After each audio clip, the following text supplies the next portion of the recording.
Salut l'équipe, j'espère que vous tenez la forme. Donc aujourd'hui on va attaquer un nouvel épisode. Donc par rapport à toutes les vidéos que j'ai pu faire jusqu'à maintenant, aujourd'hui on va aller un petit peu plus loin. Donc autrement dit, aujourd'hui on va aller découvrir le canal du Midi ensemble. Donc parce qu'il y a des berges cyclables. Donc le périple pouvant varier selon où vous habitez près du canal lui-même. Pour ceux qui s'en rappellent, à l'aller c'est le même chemin que pour celui du tour de la Poisson qu'on avait fait dans une vidéo précédente. Pour rappel, on avait aussi chevauché cette pente. Puis après on était arrivé là en haut. Pour rejoindre le canal du Midi, elle embarras du choix selon où vous habitez. Nous en l'occurrence dans cette situation, il y avait une légère montée, après ça va se mettre à redescendre parce qu'on fait du vélo entre Gillespie et Villepinte pour rejoindre le canal. Et donc ici en l'occurrence il y a une petite vue panoramique, la même que celle qu'on avait vue au cours de la dernière fois.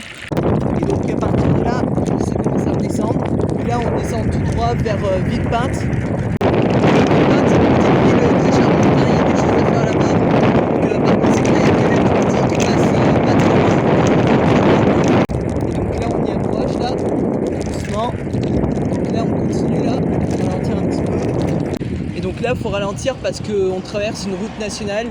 Donc il faut céder le passage à chaque reprise.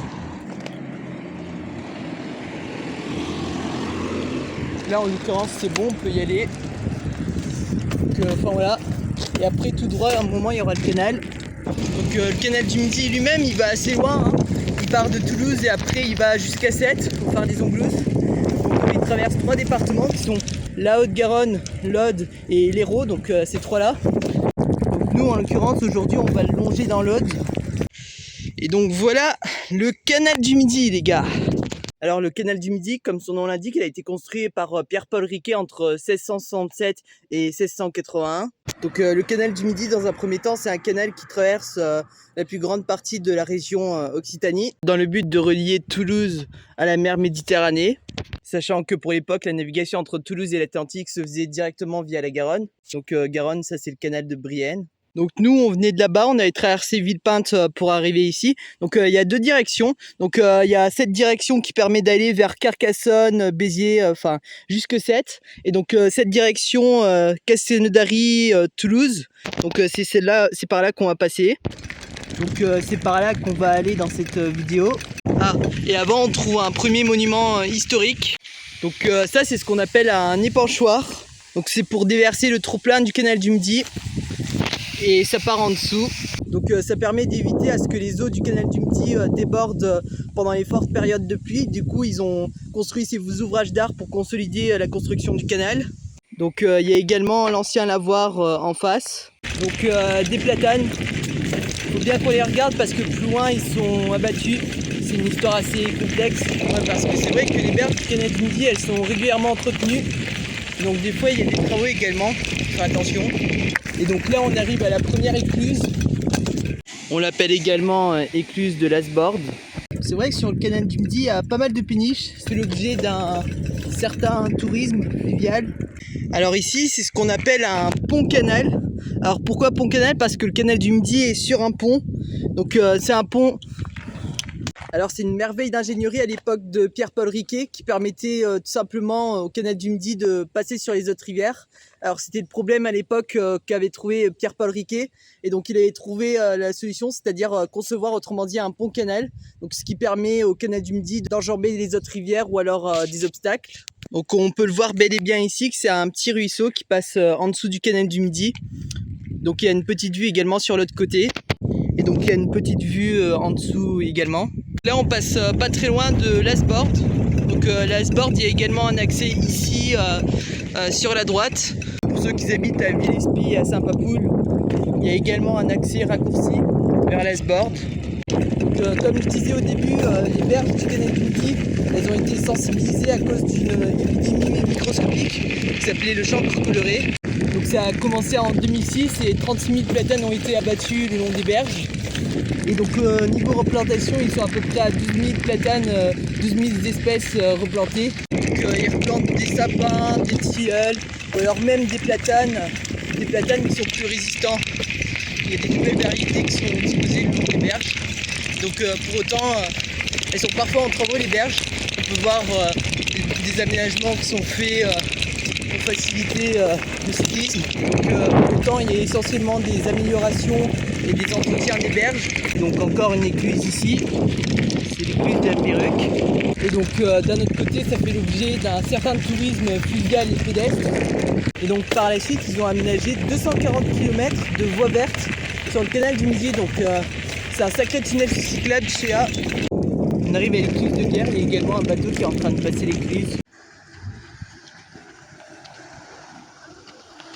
Donc en fait c'est un système d'ouvrage des vannes qui permet de remplir et de vider l'eau au passage d'une péniche. Donc il y a un ouvrage des vannes, apparemment celle-là elle va vers Béziers. Et donc après voilà, on vient d'assister au passage éclusier d'une péniche. C'est plutôt pas mal. Donc on peut en voir pas mal comme ça des écluses. La plupart des écluses comme ici sont à chambre unique, mais on peut en voir de plusieurs tailles.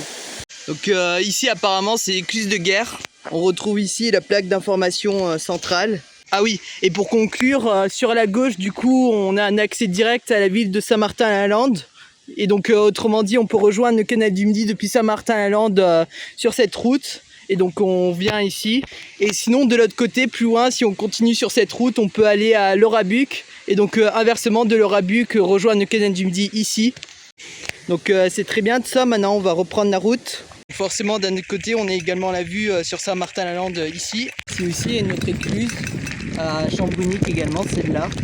Ici apparemment ils ont également conservé quelques platanes. Après c'est vrai qu'ils ne sont pas tous condamnés, notamment en Haute-Garonne, on sait qu'ils ont conservé un patrimoine de platanes remarquable par rapport à l'autre qui a quand même perdu un petit peu en ranking. Donc là on arrive droit sur nos pas. Donc encore une autre écluse. Donc c'est l'écluse du Vivier. Donc comme je disais, il y a des écluses de plus ou moins grande taille. Donc celle-là elle a bassin triple parce qu'il y a un bassin là, un là et un autre derrière. Donc j'ai également oublié de préciser que sur les écluses on retrouve là en face le panneau avec les indications des distances entre chaque écluse. Donc c'est là qu'on va reprendre la route. Et avant il y a toujours cette vue extérieure là sur Saint-Martin-la-Lande. Donc désormais direction Castelnaudary. Donc là on peut se permettre d'aller un petit peu plus vite. Donc, ceci dit il reste deux autres écluses avant Castel. Donc on va aller voir ça. Donc ici c'est l'écluse de Gaille. Donc ici cette fois c'est une écluse à bassin double. Donc, comme on peut le voir, il y a un bassin ici et l'autre derrière, donc c'est une écluse double. Donc ça permet de passer un plus petit dénivelé, donc c'est un dénivelé moyen. C'est vrai qu'elles sont assez sympas ces écluses. Donc nous sommes juste avant Castel. Donc là on poursuit la route sur le bitume. Donc toujours sympa les péniches au bord du canal. Donc on fait toujours bonne route sur une petite piste goudronnée cette fois. Il y a même la vue sur Castel en face.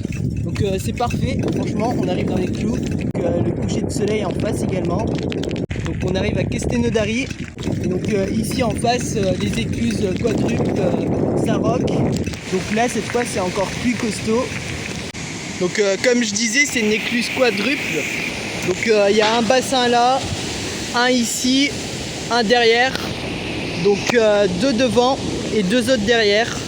Il y a également une péniche qui est en train de passer l'écluse. Et voilà. Par contre pour passer cette écluse c'est long. Donc là les portes elles se referment. On va aller voir ça de plus près.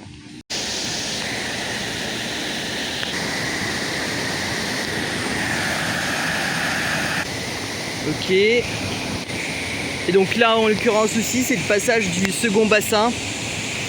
Donc c'est plutôt pas mal, il y a un éclusier là qui gère le passage. Et donc en péniche pour passer cette écluse il faut attendre un certain temps. Il faut attendre que les portes s'ouvrent, se ferment 4 fois. Donc pour une écluse quadruple c'est également la deuxième écluse la plus grande du canal du Midi.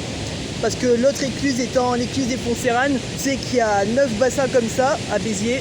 Donc ici il y a possibilité de s'installer, de faire une petite pause ici en face de l'écluse. Avec par la suite une petite vue panoramique depuis le pont Saint-Roch à Castelnaudary. Donc on était là-bas derrière avec les écluses quadruples de Saint-Roch. Et donc il y a le centre-ville forcément de Castelnaudary, donc c'est par là. Il y a possibilité de voir un petit peu le clocher là-bas. Et donc c'est le pont Saint-Roch, c'était un pont en 2 dames, mais il s'était effondré, il a été démoli en 1987, il a été remplacé par un pont tablier, mais avant en fait de base c'était un pont en 2 dames. C'est un pont qui a été construit pour ouvrir une nouvelle route vers Mirepoix et également pour relier l'accès au centre-ville aujourd'hui à Castel. Donc on va faire un petit tour au grand bassin, mais donc ce sera là qu'il faudra passer rive gauche, donc rive droite dans le sens de Toulouse vers Béziers 7. Donc c'est vraiment un port qui a été fait de toutes pièces, hein, creusé à la pelle, à la pioche et à la main sous Louis XIV, avec par la suite une magnifique vue sur Castelnaudary et sa commune. Donc avant c'était une ancienne place de forum romaine. Ils ont décidé d'en faire un énorme bassin que voici, avec une magnifique vue sur la ville. Franchement, ça reste magnifique. Donc Castelnaudary, elle est connue pour son grand bassin. C'est un grand bassin de 7 hectares, avec une magnifique vue sur la ville. Donc Castelnaudary est désormais connu pour ça également. On peut remarquer également le magnifique pont en 2 dames d'origine. Donc ça date du XVIIe siècle, 1684. Il y a un petit panorama en face avec le coucher de soleil. Donc ça, il y a le deuxième port ici. Ouais, apparemment c'est un petit peu la fête là-bas. Je sais pas si c'est la fête de la musique ou alors autre chose. Donc maintenant on est parti faire un petit tour dans le centre-ville pour voir ce qu'il y a de sympa à faire. On passe également en face de la mairie, là, ici. Donc là encore une fois le centre-ville. Donc en face du petit parc historique. On va également monter là-haut pour avoir une vue d'ensemble. Donc ici c'est le square Victor Hugo en plein centre-ville. Attention, on va passer pas très loin de mon ancien collège. Donc c'est le collège Blaise d'Oriol.